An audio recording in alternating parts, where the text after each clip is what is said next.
Sarahi Espinosa Salamanca has created an app, and she's the founder and CEO of a startup. An app and a startup in Silicon Valley, so what else is new? For one thing, her startup, Dreamers Roadmap, is a nonprofit. It offers a free national mobile app that helps undocumented students find scholarships to go to college. And it appears to have no real competitors in the marketplace. And the market is enormous. Of the 65,000 undocumented students who graduate from high school annually, only 5 to 10% go to college. It's not for lack of ability or qualifications, but for lack of money. Almost a third of undocumented children live below the poverty line and can't afford college. Most of them are simply unaware that financial aid is available and that they can go to college. But most notably, Dreamers Roadmap springs from Sarahi's own personal and painful experience as an undocumented Mexican immigrant. I grew up thinking I was an American kid. All my life, I knew that I was an immigrant, right? Because we talked about it, but never in my mind did I think that I was an undocumented immigrant. So when I was 16 years old, my parents decided to self-deport. A sister of mine got referred or kind of advised that if they left the country, it would be faster for them to come back into the country as legal residents. So they made that decision, and they invited me to come with them, but I told them that I didn't want to leave because I was in high school. I was in the middle of my educational career in high school, and I couldn't even imagine being away for 6 months, which was what's supposed to be the time that they were supposed to leave. But the advice they received turned out to be wrong. Her parents were not allowed to return to the United States. Not long after my parents left, I found out that I was not only an immigrant in this country, but I was an undocumented immigrant. And that came about when I started to apply for financial aid.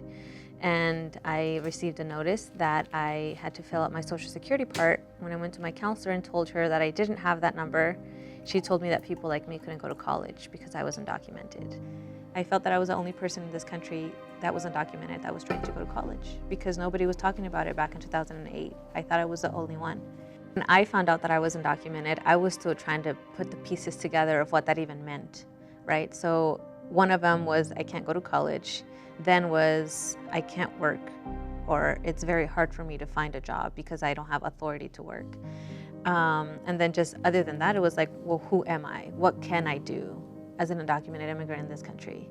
So there was a lot of, I guess, puzzling for me, putting it together, like, who am I, what can I do, and who can I trust?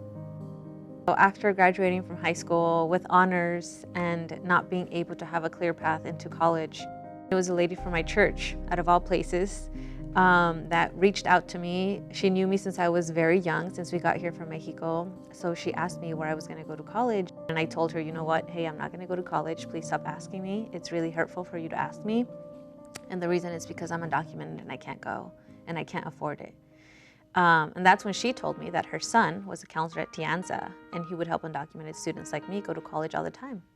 So she told me that there was in-state tuition for undocumented students like myself, figured that out, and was able to put myself into college in 2008, that same year that I graduated.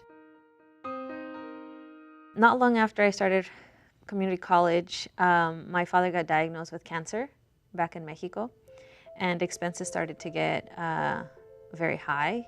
So I decided to drop out to work full-time to send the money for the expenses back in Mexico.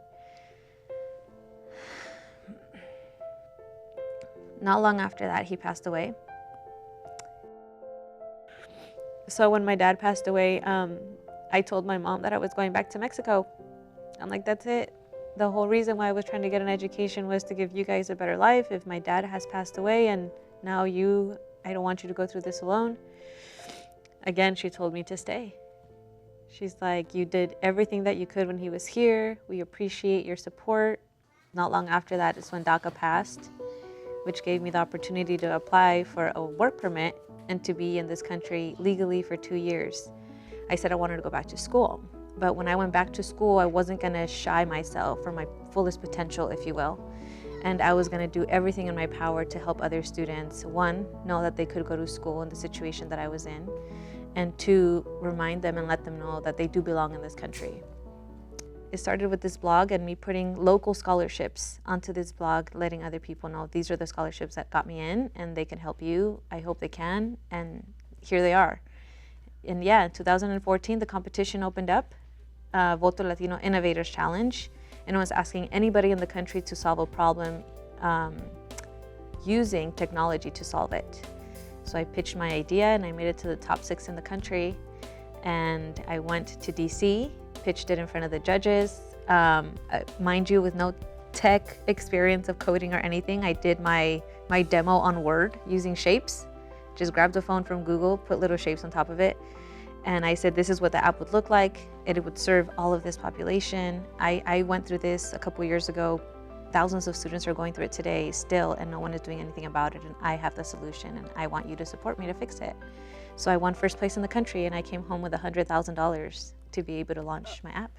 So what we do and makes us different from everybody else is that we do it based on state, educational level, and whether you have DACA or not, which makes it a lot easier. So we have filters on our app. When you download it, you answer those 3 questions, and then it tells you out of those 3 questions that you answered, these are the scholarships that you qualify for, which makes it a lot easier for the student, saves them a lot of time. And not so long ago, we already started hearing of stories of people who graduated from college, being the first in their family because of the funding that they found on Dreamers Roadmap.